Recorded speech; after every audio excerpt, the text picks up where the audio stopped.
Welcome to Off the Record News. I'm your host, Diana Longry. Thank you for tuning in.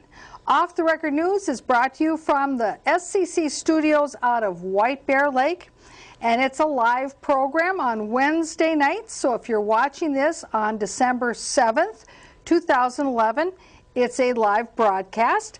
And so we do encourage our viewers out there on this day to call in with any questions or comments that you may have for us and join the discussion. That is part of what we like to do here at Off the Record News, is bring just more than myself and the guests to the table, but bring the viewers to the table as well. Now, this program is also simultaneously broadcast to those studios out of the Roseville viewing area, the CTV studios. As a result of this cooperative effort, this program reaches out to and serves live approximately 28 communities in the Northeast metropolitan area. And we do rebroadcast at other dates as well, besides the live broadcast date. Now, for those of you who regularly watch us in St. Paul on Monday evenings at 8 o'clock during our time slot there, well, I welcome you. And for those of you out of the Town Square viewing area on Thursday evenings at 7, when you watch us there, well, I welcome you as well. And I always encourage my viewers out there to contact me if you have any ideas for show topics, if you think there's something that's going on in our community that other folks should be alerted to, or perhaps you're involved in an organization that you think just doesn't get enough publicity from the commercial media, and you think, you know what, we need an hour of time on Diana's show to talk about what we're doing. Well, contact me. I'd love to hear from you. I'm in the phone book. No unlisted phone numbers here. Or you can get a hold of me on Facebook. I'd love to hear from you. Now, this evening, I have with me one of our Conservation District Soil and Water Commissioners for District 5, and that's Margaret Behrens. And she was elected approximately 3.5 years ago, and I can't believe how time flies, because when she was first elected, I wanted to get her on the show to talk about, you know, the Conservation District, what a commissioner does, and all of those great things. And here it is, 3.5 years gone by, and I just finally got around to it. So anyway, Margaret, thank you very much for coming on the program, and I apologize for such a delay in getting you on the program to tell us about what the Conservation District Board members do, supervisors do. Sure. Yes. Well, thanks, Diana, for inviting me on. It was well worth the wait, I have to say. So, and if you could tell our viewers, first of all, a little bit about yourself, because they always want to know who's the person, you know, behind the title. So tell us a little bit. Who's Margaret? Wow. How much time do you have? Okay. Margaret Sletten Behrens. I grew up in Maplewood, went to Hazelwood Elementary, went to John Glenn, went to North High, and have my family here, have my grandkids here. My parents, growing up, my family, we've always been part of serving the community. And my parents have an emergency shelter. So we were fortunate enough to be able to learn, kind of guide our service learning through part of the emergency shelter that my parents did. So that was kind of a nice foundation. My dad, he was a planning commissioner for the city of Maplewood for several years, so that was another example for us for our adult service. And then I was, I really wasn't an active person. I was a Girl Scout. But I wasn't really out there a go-getter. During school, I kind of tried to be invisible. Mm-hmm. Just wanted to get through it, you know, like a lot of people. But I was brought to, well, my service kind of came to me through contamination. So I was, in one way that was a good thing, because I mean it has brought a new life. Well, and I know that you really have a commitment to the environment and to protecting our groundwater. Yep. I know that certainly while I was mayor of Maplewood, that was one of the issues that you and I worked on extensively, talking about the groundwater plan that Ramsey County has put together, and talking about the various different dump sites that are located throughout Ramsey County. Some of them identified and taken care of, some of them, well, still sort of in limbo. Right. And many of these are as simply as that they were little city dumps at a time when it was acceptable to have a little city dump, and well, you know, there's a little ravine here, let's just throw our garbage off there, and that was a little city dump. Or it could be something much more contaminated like oil spills, and much more hazardous. Certainly I know that you've always had that commitment to the environment and protecting our waterways and our groundwater. Absolutely, absolutely. You know, groundwater is something that most people, they kind of take it for granted. But you know, when you think about it, we all need the groundwater. I mean, water is key to all of our survival. And the groundwater is our drinking water. And once that's contaminated, and it doesn't take a lot to contaminate the groundwater, that's a problem. That's a huge issue. And one of the things that, again, you know, I found it very fascinating, because I hadn't really thought that much about really the groundwater until you really started talking to me more about it. And I became more aware of the groundwater here in Ramsey County and the impact that it had for particularly Maplewood residents, because I was mayor at the time. It's very, very concerning to make sure we have good groundwater, because Ramsey County, they actually use the groundwater for their drinking water, and they actually pull out more water out of the groundwater than actually goes back in. And that's why it is so critical to make sure that we have good groundwater and we have good water conservation practices because of our dependence on the groundwater. Absolutely, absolutely. You know, and I was surprised. The Conservation District, I really didn't know a whole lot about it. But boy, getting into it, there are so many different things that we as property owners can do to protect and preserve the groundwater.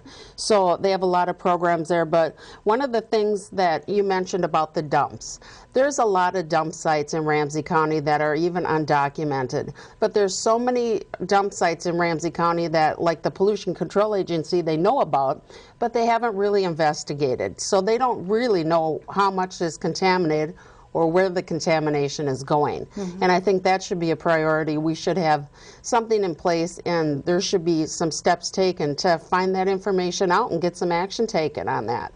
The other thing is, I worked with then State Representative Paul Gartner and Ramsey County Commissioner Victoria Reinhardt on the take-back legislation for the pharmaceuticals in the groundwater. Because the contamination in the groundwater, 10% of all the contamination is caused by people flushing unused medication. Really? And when you think about it, 10% is a huge amount, you know. And that actually is something we have a very direct control over as individuals in our home. That's something we can be very cognizant of. That doesn't cost money. It certainly won't cause more money for the government if we just simply don't flush those medications down the sewer. Right. And there are places now that were put in place because of that legislation that went through, where, like the Sheriff's Department, they've got sites set up that you can take your unused medication and dispose of it freely. So, and that's helpful. And I know some pharmacies will accept it and some hospitals will accept it. You know, we just don't want it flushed. So that, you know, that's a big thing. But there's other things that people can do as well. And that's like the rainwater gardens, putting those in place. Those are very helpful. And there's the Lakeshore Restoration Program and native planting and native buffer programs that the Conservation District works on. But one of the big things that we're working on right now is we have a well sealing program that we do cost share funding for.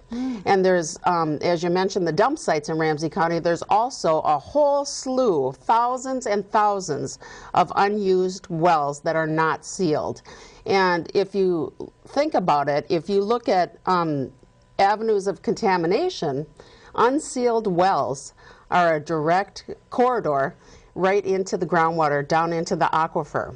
Now, I know some folks, of course, when they hooked onto city water, that they kept their wells so that they could then use that water to water their grass or use it for outside purposes.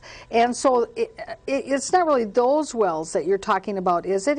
It's ones that are unused? Right. Or? Right, the unused wells. So, but there are thousands. Wow. Yep. Interesting. It is. Well, and I know myself personally, I have well water. I'm not hooked up to city water.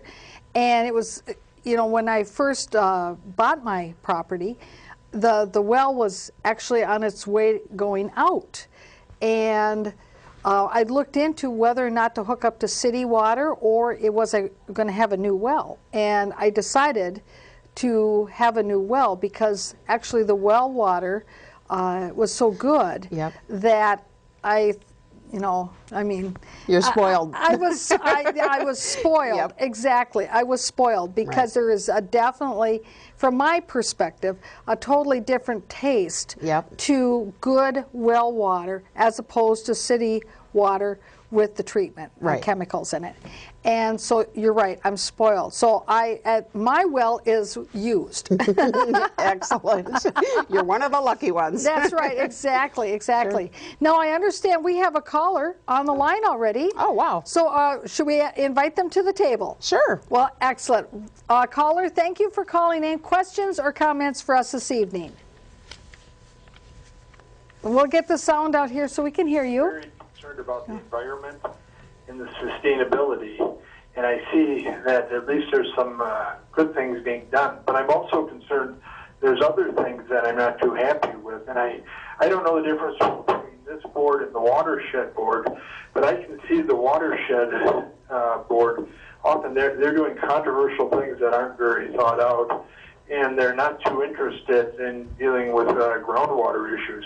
One thing, and maybe you know what's going on here, they're redoing all these street projects and they're narrowing the streets, and I'm wondering, is that really the best for the environment? Is that the best for public safety? Also, I have some problem that around a lot of the lakes and around a lot of the wetlands, when they redo their street projects, they drain them right down in the streets, right down into the center of the lakes or right down into the wetlands. Shouldn't there be buffers prior to that? Thank you for your help. Okay, very good. Quite a few questions in all of that.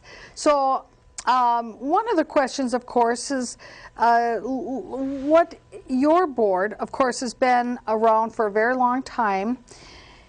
Maybe you could tell the viewers a little bit about how the Soil and Water Board, you know, a little bit about the history of it, you know, because it's been around a long time, and that really is different than the watershed district, correct? It is. I believe the first inkling of Soil and Water came back when Teddy Roosevelt was president, so it's been years and years and years, and I think it kind of went away, you know, for a while.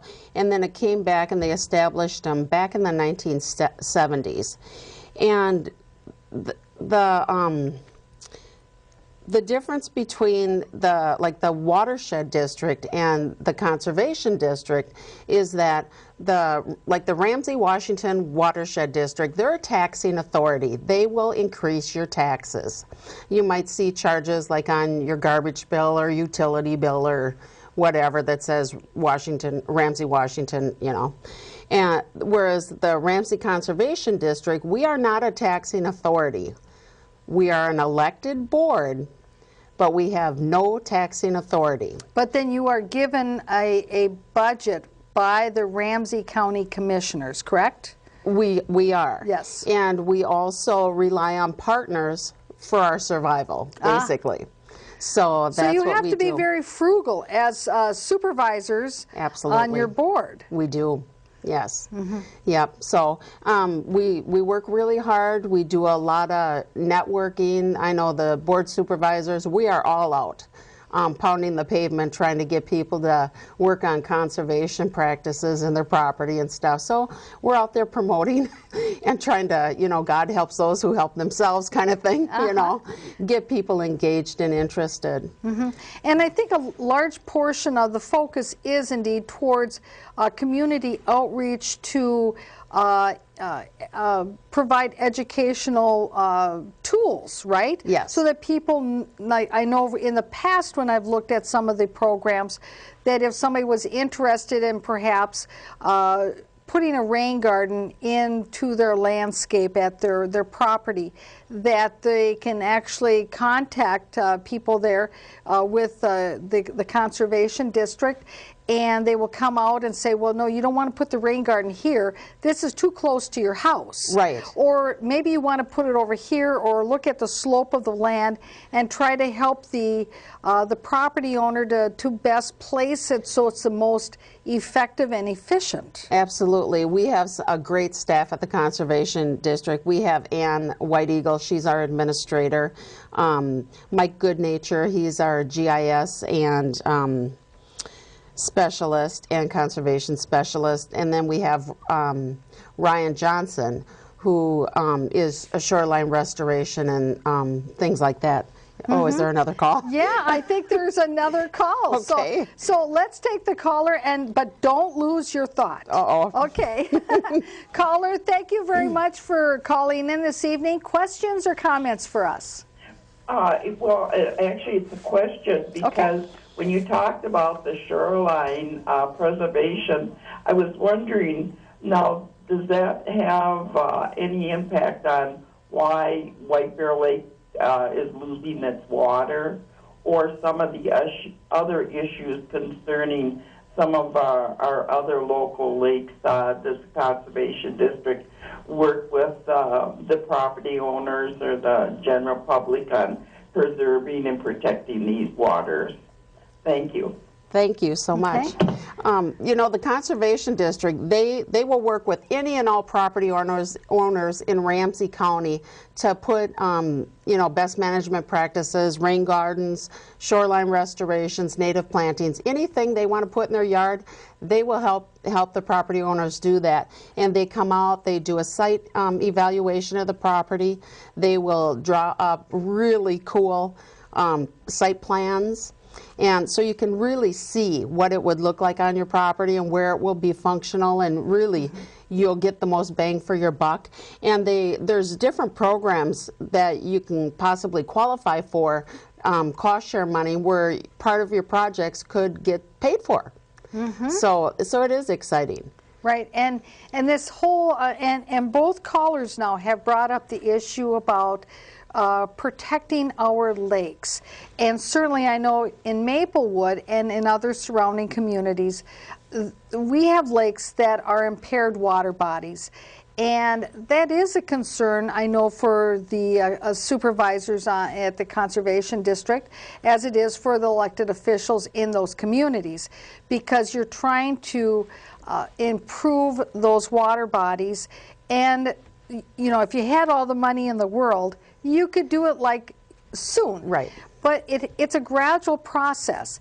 And when you're talking about shoreline restoration, well, there's several different aspects to it, isn't there? It's not just whether or not you're trying to keep it from eroding, right, but you're also trying to put in those native plantings up along the shoreline, rather than having your mowed grass all the way to the shore. And this was actually, the callers both brought to my mind and reminded me that I believe you were on the Maplewood Environmental and Natural Resource Commission before becoming a supervisor, and that during part of the time when you served on that commission, that there was this issue about whether or not to put chemicals into Silver Lake.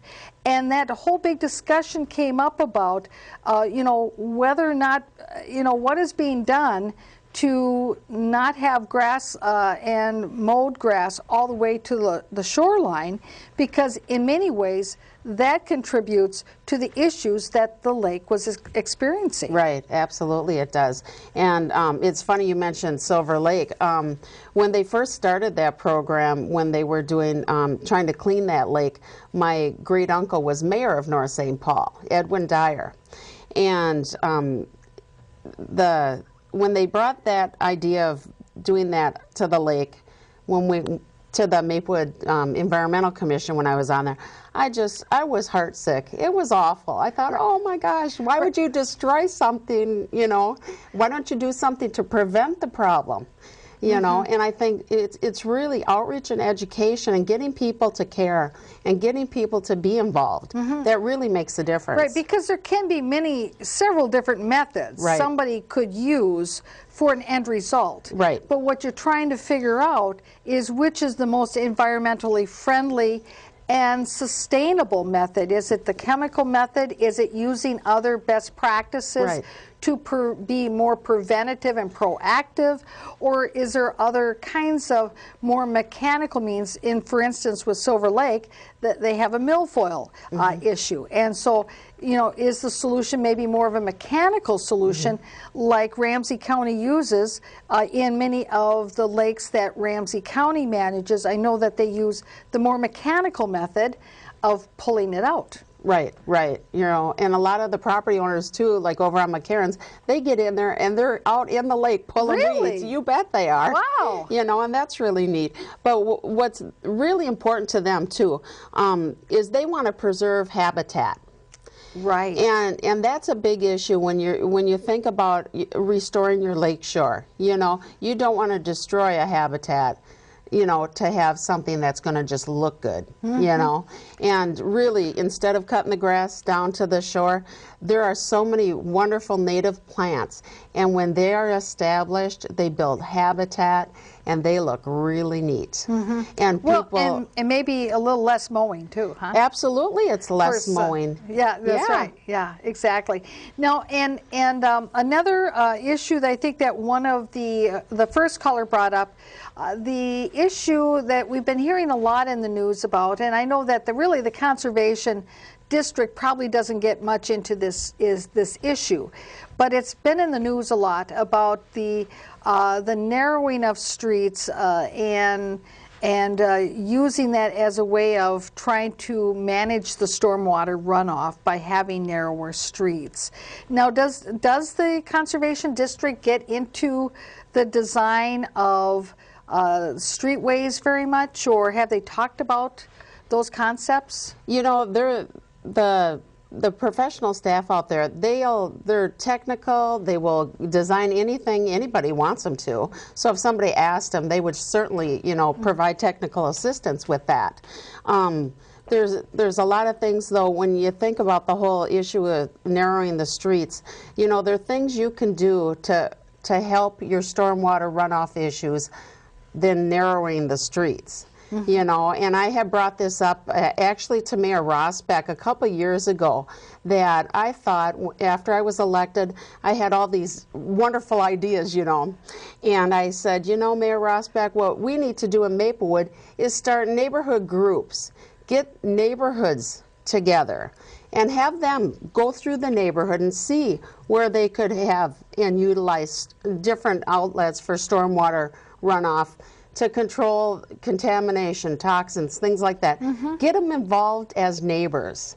And this is something they would all benefit. That's right. And who better to know how the water runs down the streets and through the various topography than the folks who actually live in the neighborhood. That's right, absolutely. And I'm the Block Watch captain. I co-captain with a neighbor, and we, you know, everybody's together for the block watch party. You know, we can all get together to prevent crime in our neighborhood. Let's get together and prevent pollution and contamination in our neighborhood. Yeah, it seems You know, so simple. It does. That's right. Well, so this is an idea. If it hasn't been utilized, certainly in Maplewood, this is an idea that actually anybody in any of the communities right. and neighborhoods that are watching this program can say, I want to do that. And you know what? It's all within a citizen's reach. Absolutely. To talk to a few neighbors, contact your supervisor in the conservation district. Of course, Ms. Behrens here is for District 5, which is the Maplewood, Little Canada, Oakdale. North St. Paul, Maplewood, Vadnais Heights, Okay. Little Canada, and Maplewood, of course. Oh, yeah, it wouldn't be Oakdale. That's right. Gem Lake. And Gem Lake. Yes. Okay, there you go. Yep. I added one to your list, which doesn't belong there. That's okay. I'll take them all. But there are 6 districts, right? Or is there 5? There are 5. There's 5 different districts. So, and I know that you did bring a map sort of what, and we'll try to see if we can hold the map up here. Sure. And then people will have sort of an idea. They can kind of get look at it here. Okay. Now this map. Okay, we'll go right here. Okay, there sure. there we are. That's Good. fine. Yeah. This map shows the orange part. Yep. Is for anybody within the orange part of the map would qualify for potential cost share funding to have their unused wells sealed. Oh, yes. And you know, so if you live within that area and you have a well you're not using, and if you want to protect the groundwater that we all share, you can certainly give the Conservation District a call, and they will let you know what you need to do. And for our viewers, if you're not able to quite see, this is New Brighton, Arden Hills, Shoreview, North Oaks, Vadnais Heights, Gem Lake, White Bear Lake, North St. Paul, and a little sliver of Maplewood right over there, and then also a little bit of Maplewood down there by Larpenteur. So that gives you an idea of where that area is. And of course, it looks like along the whole western border there of White Bear Lake is included as well, which I think is very important to realize, especially those unused wells that are close to waters, open waters and waterways. It's very important to have those sealed if they're not being used. Absolutely. Okay, great. Well, thank you for bringing that in. That certainly helps to get people thinking about, okay, do I live in that area? Do I have an unused well? And who do I call? Now, we have put the website up on the screen. So that way, if there's other additional information that you would like to look into, that's where you can go so you can find out that information you need. And Margaret, I'm sure you've got maybe a phone number Absolutely. they could call as well. Sure. So this is that paper and pencil moment. So viewers, I'll give you a couple seconds here. Make sure you got your pencil, your pen, and your paper. Okay, go ahead and let them know what that number is. Okay, and my home number is 651-484-9611. And you can also find me on Facebook. That's exactly right. And the Conservation District, the Ramsey Conservation District has a Facebook page, as well as you can follow them on Twitter. Oh, really? Yeah. Wow. We're getting high tech now. That's great. Yeah. Now, I know you brought some other materials with you as well that you want to share with our viewers this evening. Sure. Well, quick shout out here. We've got Jarvis, Keller, and Coleman Lakes that we have some cost share funds available, and we'd like to get as many lakeshore property owners there involved. I know there's a lot of them that have already redone their lakeshore, but we've been getting requests they would like to get some more done around the lake too. And those are part of the chain of lakes that's already impaired, and we'd like to try to get that cleaned up as much as possible. So that's great. Yeah. And I know that when you're working with the property owners, that if they have questions about what types of plants are appropriate where to find the plants, how to take care of them, which ones are more work than others, that you've got all that information. You bet. So it's not like they have to start all over. The wheel's already been invented. That's right. That's right. And really, it's an easy thing to do. When the guys come out and do the evaluation on Lakeshore, they give you, like I said, the technical piece. They give you a list of plants and then where you get your plants. There's even lists of contractors or whatever, you can go and pick who you want, and they come out, and then the Conservation District guys, they come out, they do follow-up visits, make sure everything's growing and healthy, and but the upkeep, they've got a list of things you do for upkeep. Is there another call? There is. Wow. See, of course, here on the set, we can hear the phone when it's ringing in the back there. So we get a little heads up that there's been a phone call. So let's invite our next caller to the table. Caller, thank you for calling in. Questions or comments for us this evening? Well, just a comment that I have, and this is a really interesting program. The question I have is, has the water clarity improved any in Coleman Lake, Jarvis, or any of those lakes from the first time when they first tested it and found it was so contaminated? And the people that are around these lakes, have very many of them joined in so far? And about how many of them do you think are living around these lakes? Thank you. Okay, that's a jam-packed bunch of questions. It is, but I'll go for it. Okay. Okay, I have no idea what the levels in the lakes are, because one of the things is, like I think the Ramsey Washington Watershed District, they have monitor stations. So they check levels, the levels of the lakes and things like that. So they handle that. We really don't do water testing. We can do water testing, but then we send that out. Oh, I see. So sure. we don't do that ourselves. So that's the answer to that one. And I don't know how many property owners there are on Coleman Lake or Jarvis, but the lakes, they look, some days on a good day, it looks like you could walk out and mow them.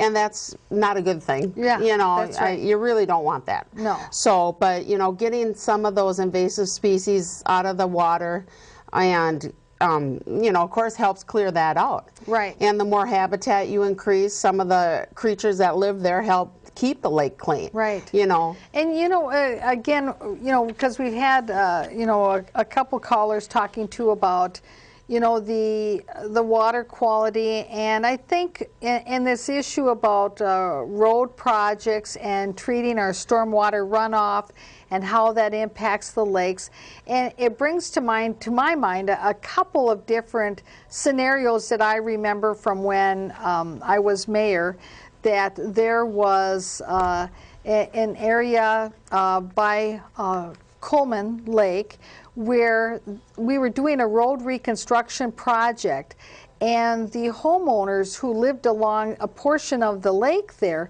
they actually still had septic systems.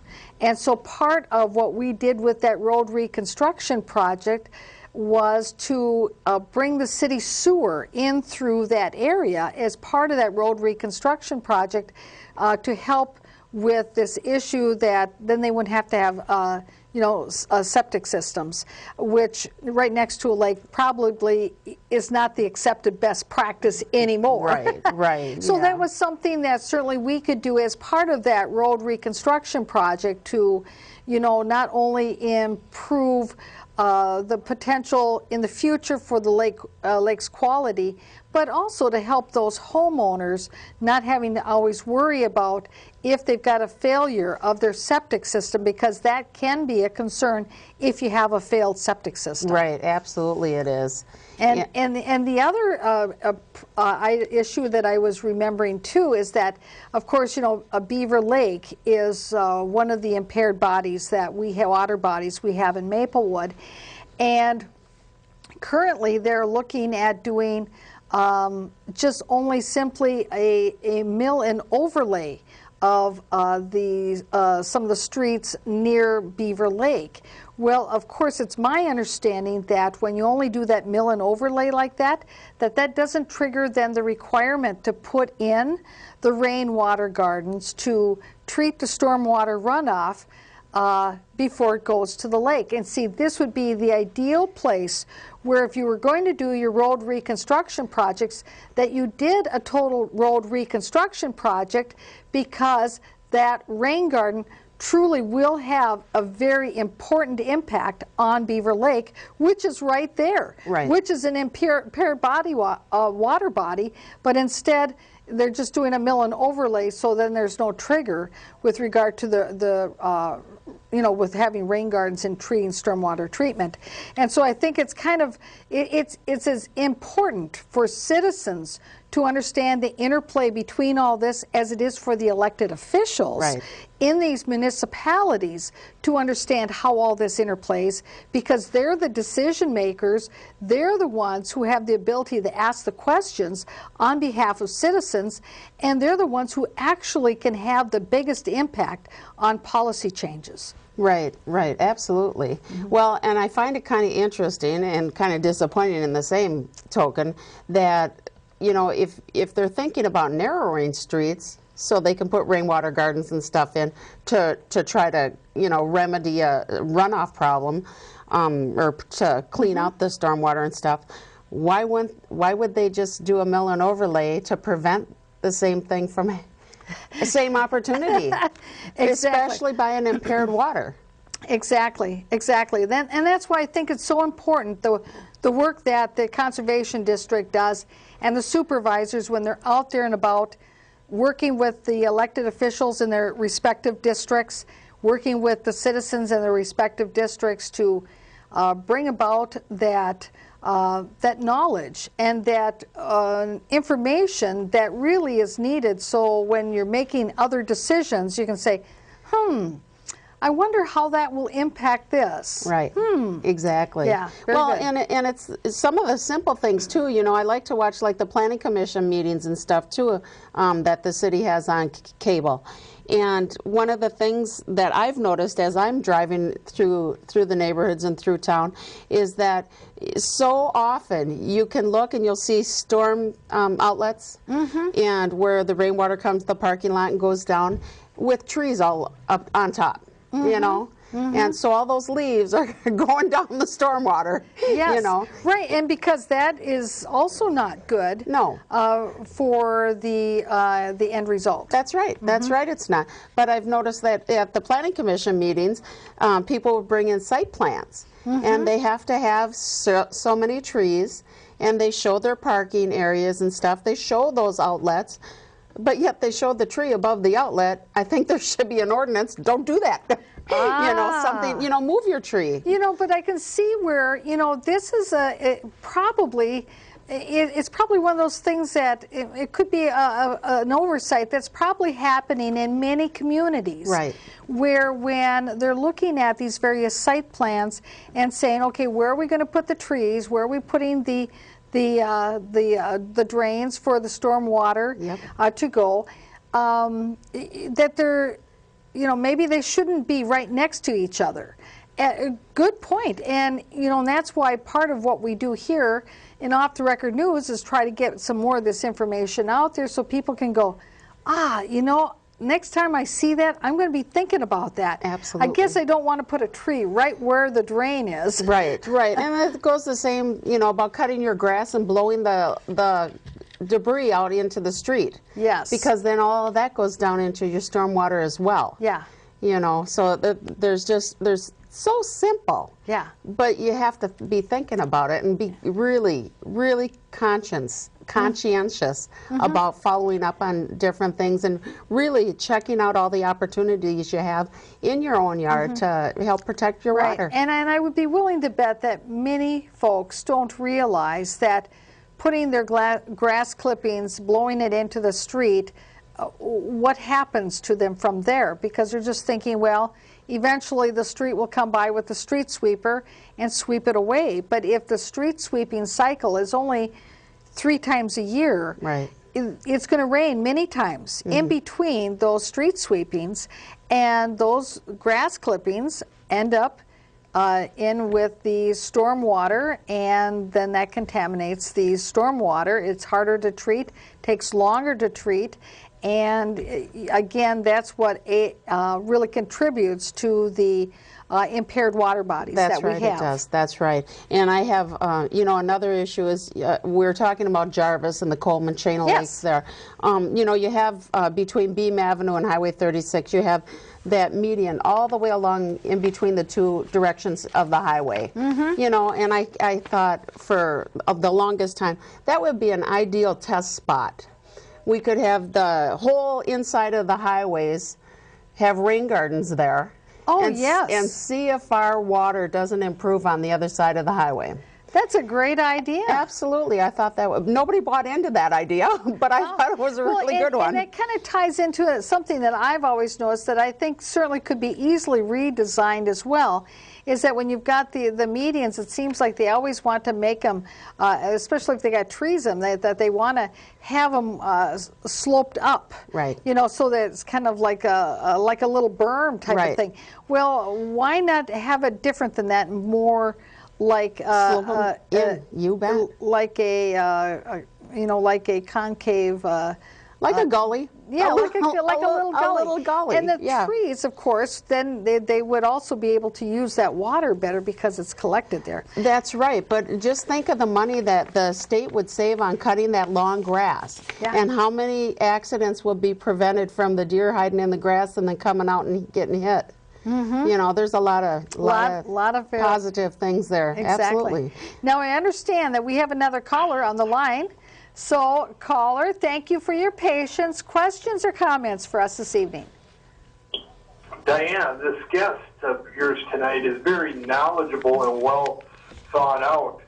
And I'm curious to know from the guest whether she does any contract work for the city of Maplewood or her organization, the Conservation District, because I think she could give some seminars to some of the public works officials in my city of Maplewood, if that belligerent and mayor would allow it, on how to do better conservation practices. And I hope that she and the Conservation District, if they haven't been asked, would they be willing to get involved in the Gladstone Savannah? Because now this half-witted consul of Maplewood with that arrogant buffoon, the mayor, the king, is going to go start digging around in there, and I can only think of the number of problems that these buffoons are going to cause. Thank you. Well, it sounds like that caller has a few strong feelings there, but he brings up a couple of good questions. You know, are there cities that the Conservation District is working with, or have they in the past worked with cities on various city projects? Absolutely they do. I know they've even worked with the state of Minnesota up on the interchange up here that they redid. They did the erosion control inspections there. They do a lot of site inspections for erosion control.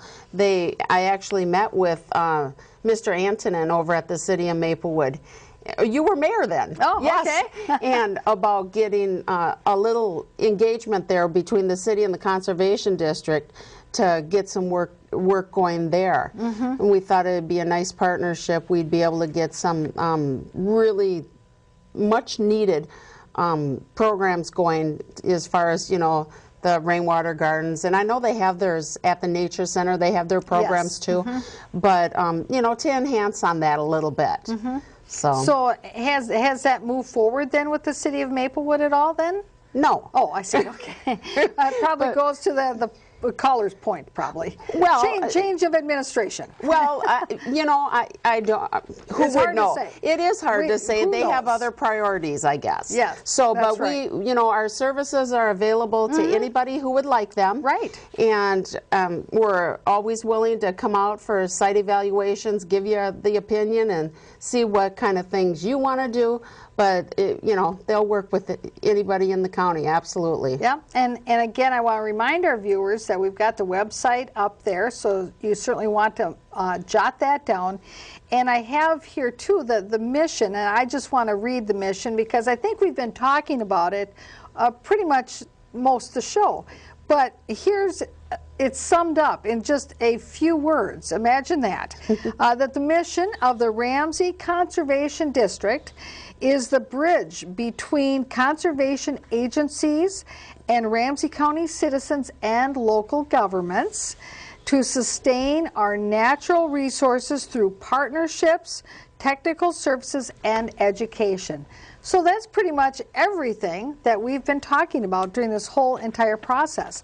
And as you had mentioned earlier in the program, of course, supervisors such as yourself are elected positions. And it's correct that it's a 4-year term, correct? Yes. Mm-hmm. And there's 5 of you? Yes. And now are there staggered terms, or how does that work? Yeah, every other batch, you know. Okay. I'll be up for re-election in 2012. So, Okay. and each of us as supervisors, we also have committee assignments. Oh, you do? We Okay. do. And my 2 committee assignments, I am with VLAMO, which is the Vadnais Lake Area Water Management Organization. And I'm also with the Ramsey County League of Local Governments. Oh, okay. Very good. And I know that there's, with that particular organization, there's a lot of various elected officials of the municipalities that are also part of that organization. Yes. So I can see where that gives you a great opportunity of being able to interact with the elected officials of many of the cities that are within your district. Absolutely it is. And at our last meeting, we had that over at the city of Maplewood, and Oh, it was okay. with the Met Council. Oh, really? Yes, so we were able to meet and talk with new Met Council members. So that was really interesting. And much to my surprise, they are really, really focusing on clean water. Oh, They are. So I was really, really happy to hear that. So there will be more coming on that soon. So. Now, you know, at the beginning of the program, we had talked a little bit about the dump sites in Ramsey County, that some of them are identified or been taken care of or not taken care of, and some are not. Some may be unidentified.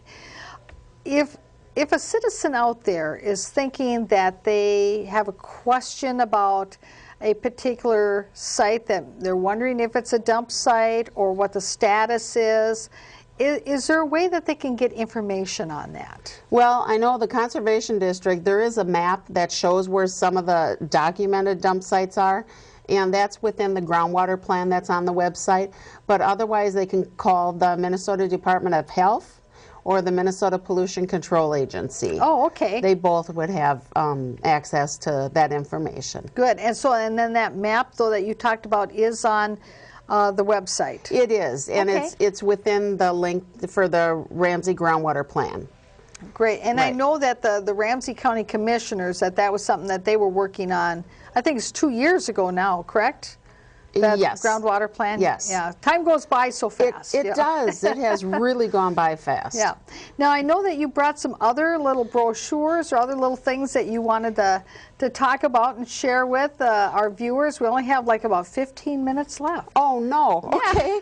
Well, that went quick. Yes. Anyway, when I was first elected to the board, I had the position of the vice chair, so I did that.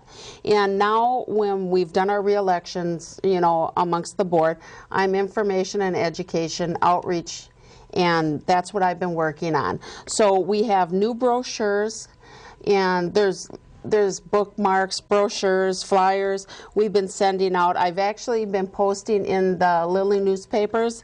They've been helping put the announcements in for different good. programs, because you know we have this money available. We really want people to use it, and you know get the most bang for the buck. Right, exactly. Get your work done. And I see one of these little cards that you've brought here is, you know, it's nice and simple, but this card, it talks about Jarvis, Keller, and Coleman Lakes, for instance, and it talks about the cost-sharing funds are available to help you restore your shoreline. And so then it's very simple. It says, what is this about? How do we get involved? And then on the back side, it talks about the application process. Now, are there any deadlines? Oh, yeah, of course, it says that there are deadlines. Of course, there's be deadlines, but it says here that applications will be accepted until October 2012. See, so even though it's winter time, maybe this is a good time for folks to start thinking about their applications. And you've got a few months to start, at least to print out the forms, get your name filled out. That's the easy part. And then give some thought over the next few months on how to approach the rest of it, and then maybe contact certainly whoever your supervisor is in your district, because this program does serve a lot of the community in the whole Ramsey County area. So there's, you know, one of the supervisors is responsible. And but it's a great way to get started now. Don't wait till spring. Right, right. And with that in mind, I am working on scheduling a brief little seminar. We're going to have a workshop, and we're hoping to hold it right at Lakeview Lutheran Church on the corner of County Road C and Highway 61. And that's going to be sometime this winter. We're going to talk about the chain of lakes and what the lakeshore owners, property owners can do to protect the water of the lake. Wow. So, and anybody that wants to sign up to get some work done in the spring and get on the list, we're all over that. So, and probably it would be good then if they found you on Facebook, so that way they could keep up to date on when that's going to happen. Absolutely, and it'll be on the Ramsey Conservation District's page too. Excellent. And they also have links to the experts at the Conservation District. So you can ask them your questions directly, whatever you want to do, get information. So. Well, that's very good. And, you know, and on the website, there is actually also a little brochure that I downloaded, and it talks about, you know, many of the things that we've been working on here already, talking about that people can work on here with the Conservation District. But there's a couple of things here that we haven't talked about that I'm not really quite sure what they are, but there's something that says it's a GIS program. What's that? Okay, and that actually, Mike Goodnature works on that. And that's even recently, they showed it on the city of Maplewood over at Joy Park, or Joy Road. They had aerial pictures of the road there and the ditches and stuff, and it kind of showed the contour of the road and everything. Mike Goodnature does that. Oh. He makes those pictures, and it's very neat. Well, So- I can see then where especially this would be a great way for the Conservation District to partner with the different municipalities within its area, because if Absolutely. they've got that GIS program, then they can coordinate that with the cities, and maybe even with their various projects where they're maybe doing road reconstruction work, or maybe park renovations, many different projects. Absolutely, yep. They can use that for all different things. Exactly. Now I understand we have another caller on the line. Caller, thank you for calling in. Questions or comments for us this evening? Well, maybe a comment. Okay. Margaret, I feel all this good information really would be good to get into our city newsletter here in Maplewood. That would be great. Yeah, how would we go about that? By contacting the city manager? Well, I can write up an article and submit it, and it's up to their discretion if they feel like printing it. But I can give that a go. And I can send an email to say I listened to this program and that I feel this information needs to get out. Well, that's very nice. I appreciate that very much. It is. Yeah. It's a wonderful program, and there's a lot of information. Yeah, I've learned a lot this evening. Oh, well, thank you. I'm glad. Yeah, thanks, Margaret. Well, thank you so much for calling. You're welcome. Yeah. Well, see, that's what this program is all about, getting citizens involved, getting them engaged, and being part of creating what we can do in our community, in our public policy. Absolutely. That's great. Excellent ideas. One other quick thing I'm Yes. working on is I'm working with the school district and getting community gardens going up at Harmony School. Oh, so great. there's a project going down by Carver Elementary as well, and they have an apple orchard there. I didn't know that. Really? Yes, and it's one of the few left in Ramsey County. What a treasure! I didn't know it and was it's there. right here in Maplewood. How awesome is that? That is awesome. I didn't know it was there. Yeah. One more thing, I was looking at my notes here. One of the viewers that called mentioned White Bear Lake, and I want to touch on this real quick. Yes, go ahead. You know, White Bear Lake, the lake levels are low, of course. We've heard that in the press a lot. But White Bear Lake, they have their own conservation district. It's the White Bear Lake Conservation District, and they're working with the folks on that.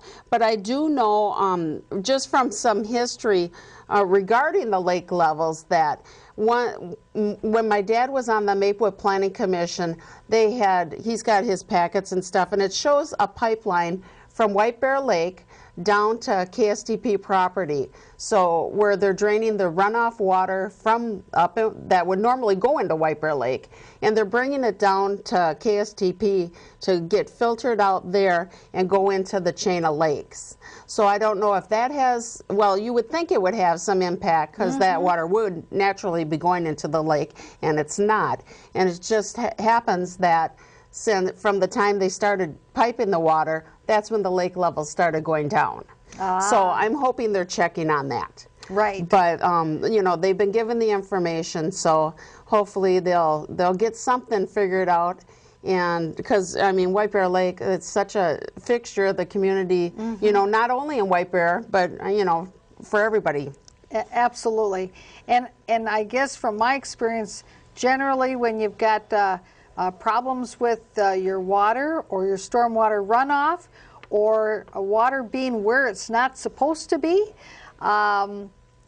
generally it's because of man-made created issues. That's right. Or development, That's something right. or other. So, yes. And we have only about 4 minutes left, but there's one last thing on the listing of the various programs available that I want to make sure that we mention, and that's the Rain Gauge Network. Tell us a little bit about that. You know, our administrator, Ann, she works with the volunteers on that. And a lot of people, you know, they measure the rain. And she's got people set up all over the county with rain gauges. So, and they call in, they document, they keep track the whole season. And every year she gets new volunteers. So, and the volunteers, it's been quite a demand. Wow. People are really excited about measuring the rain. Well, and I can think that this would be a sort of a fun little project to be involved with for people of no matter what age. That's right. And especially, like, say, for folks who, like, say, if they homeschool their children, what an excellent little program to have their kids involved in as part of their homeschooling, too. Yes. Yep. I could see where, you know, it could really blossom into something. And I remember as a child myself that I had a second cousin who was way older than I was, but he was actually a retired sheriff's deputy. But that was one of the things that he did in his retirement as a hobby, was to be part of a rain measurement group that all had rain gauges. That is so neat. Yeah. Yeah. So very interesting. It is. Well, we have a last minute, and I want to thank you so much for coming on the program. Any last words or comments you would like to leave with our viewers? Well, I want to thank you for having me, first of all. But I invite everybody to get involved. You know, get a hold of me, get a hold of the folks at the Conservation District. You know, if you want to set up a neighborhood group and get some best management practices in your neighborhood, you know, feel free, give us a call, and we are more than happy to come out and check it out and see what we can do to work with y'all. Great, excellent. Thank you very much, and we'll have to have you come on again sometime in the near future. Absolutely, anytime. Okay, and for our viewers out there, I want to thank you for tuning in to this week's episode of Off the Record News. We'll be back again next week, new program, new topic. See you then. Bye-bye.